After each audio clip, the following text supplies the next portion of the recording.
Hi and welcome to my channel once again.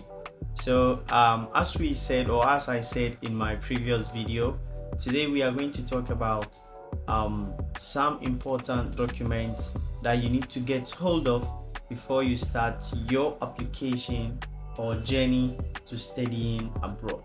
So if you are new to this channel, please help like and subscribe to this channel so that you can get valuable insight and information anytime we upload new videos of such nature. Now let's dive into what we have for you today. So today we are going to talk about some important documents that you need to get hold of before you start your application or studying abroad. Now the first document that you need to get hold of is your certificate. So if you are an SHS graduate, a college graduate, or a university graduate, all you need to do is to get your certificate ready so that you start your application. So the next document on my list is your transcript. So when we say a transcript is just like your score or your work output when you were in school. So in the case of an SHS graduate, you just walk to your secondary school administration and tell them that you need a transcript in order for you to apply to school abroad. So your school will prepare a transcript for you. So this transcript has to do with all the exam scores, end of term exams scores that you normally get, and then they use it to prepare your report sheet or your report card. That is what they'll use to prepare your transcript. So that is in the case of an SHS graduate.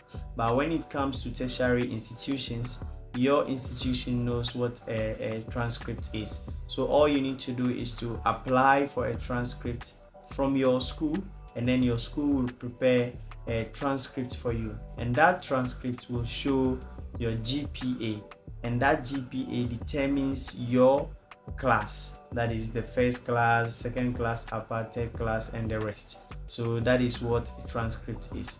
Now another thing that you should also know about transcript is, with schools abroad or the United States of America, normally or most schools require that your transcripts to be evaluated. So what we mean by evaluation is, after taking your transcript, you can ask, or you will ask your school to send that transcript directly to an independent body that deals or that does the transcript, that does the evaluation.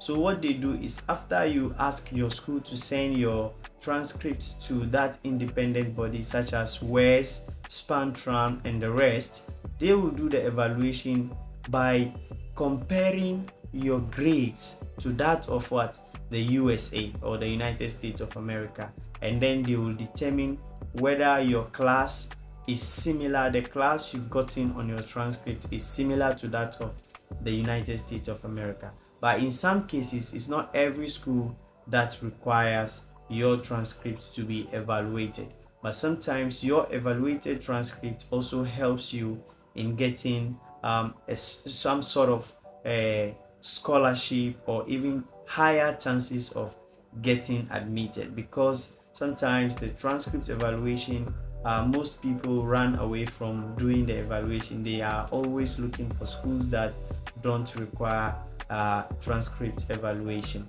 So if you are able to do the transcript evaluation, you also have some kind of a plus in your application.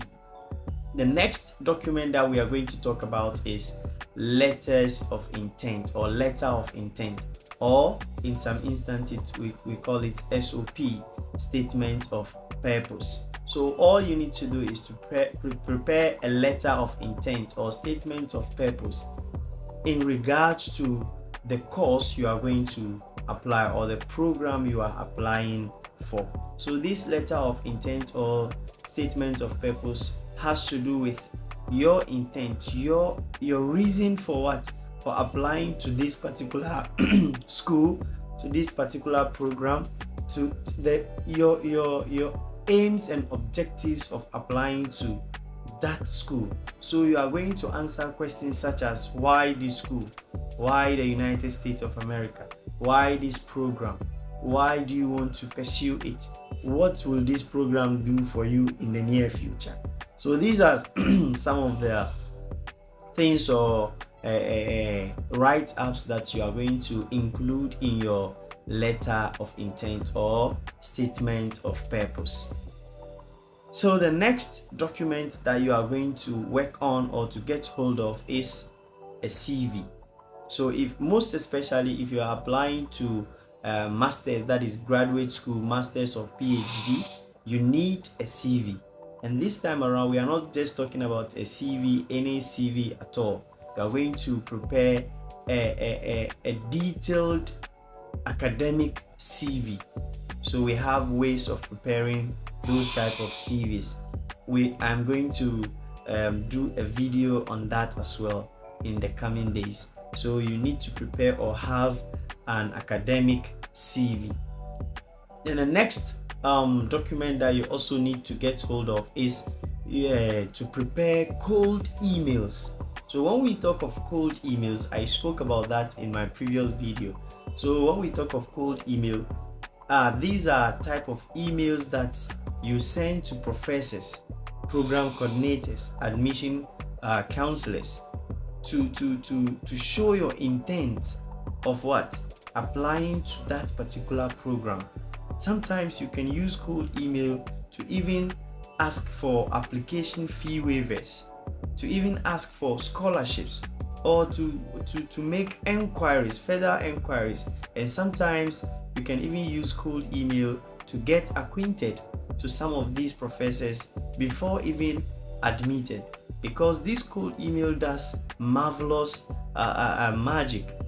That is in the case of you getting acquainted to a particular professor, most especially a faculty professor that are involved in decision making of people that will be admitted to that particular school. So if you are able to make yourself conversant with that professor, anytime there is the time comes for admission to be made or decisions to be made on those that will be admitted, whenever he or she sees your name, he will remember that, oh, this person has done this, has done that, and I've seen that he's capable of doing so many things, or this, that. Then you stand a higher chance of what? Getting admitted to that particular school. Then the next thing we are going to talk about, English proficiency or English proficiency letter or test scores. So with English proficiency letter, you can get these English proficiency letters from your institutions. This one too, you need to apply, or you can request for it, and then it will be prepared. This type of letter only shows that indeed you took your previous education in English, because you are going to the United States of America to study in English. So they want to verify whether your English is a beginner English, intermediary English, or fluent English, or advanced English. Yes. So, or you have an advanced English. So your school or your institution will prepare an English proficiency letter and then send it to that school that you are applying, and then it will show that you indeed took your previous academic lessons or academic activities in English, and that's when you come to the United States of America, you will be able to understand or undergo education or studies in English. Also, we are also going to look at test scores. So these test scores include IELTS, SAT, ACT, Duolingo, and the rest. They are there a lot. So all these test scores also shows your competence or your English proficiency level. But with this test score, it is not every school that demands or requests for a test score. So that is it. And then, so before I talk about the last document that you need, I want to encourage you to subscribe to this channel, hit the like button, and comment in the comment section if you are having any difficulty understanding what I am putting up here, or you have any suggestion, or you want me to do a video on a particular topic concerning study abroad. You are welcome, and I am happy to help you. Now, the last document that I want to talk about is bank statements. So this bank statement sometimes gives a lot of people headache. It gives a lot of people headache. So if you have an intention of applying to school abroad, you can start now preparing a bank statement, or getting an original bank statement in Ghana or even in Africa nowadays is headache, or it's a headache. So you need to start preparing yourself from now. And that, in that regards, the United States of America has 4 seasons, but it admits students in only 3 seasons. That is the fall, the spring, and then the summer. Normally the fall begins, or the fall intake begins somewhere around August, or September to August, or sometimes August to November, but mostly it is in August. That is fall. Then we have the spring. The spring intake also comes during I think in January. So that is January, that is spring. And then summer also comes April, May. So if you want to go, or you want to be admitted in spring, then you need to start applying from now, or from today. You need to start working out from today before January. And if you want to apply within summer, or you want to be admitted during summer, then you can start maybe doing your research, and then by January you apply. Or you can even apply somewhere around December, in November, December. Then by January, February, your admission decision will start coming. And then also we have the summer, which is the May. So you can start applying if you want to go into in during summer. Then you can start applying somewhere around January. So that is with the intake. Now let's come back to the bank statement. So when I was talking about the bank statement, I really meant serious on this, because this particular bank statement makes you sometimes give up on this study abroad. So if you know you can start making some savings from now, you need to start from now.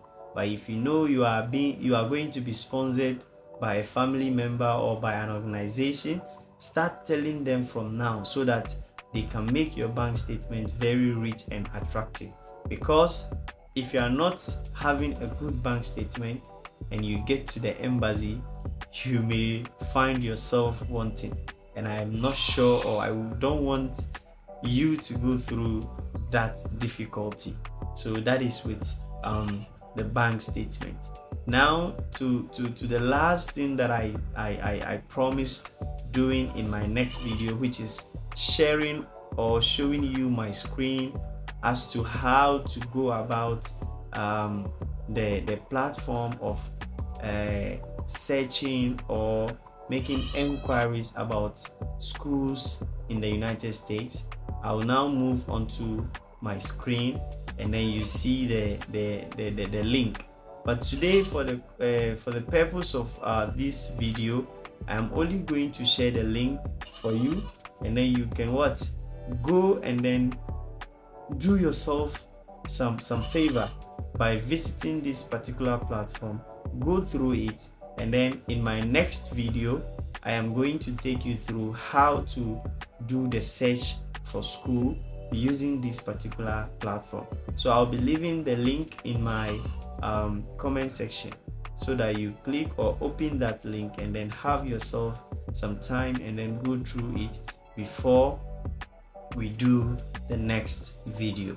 So if you are still on this channel, or if you are still watching and you've not subscribed, I'm sure by now you should be subscribing and liking this video.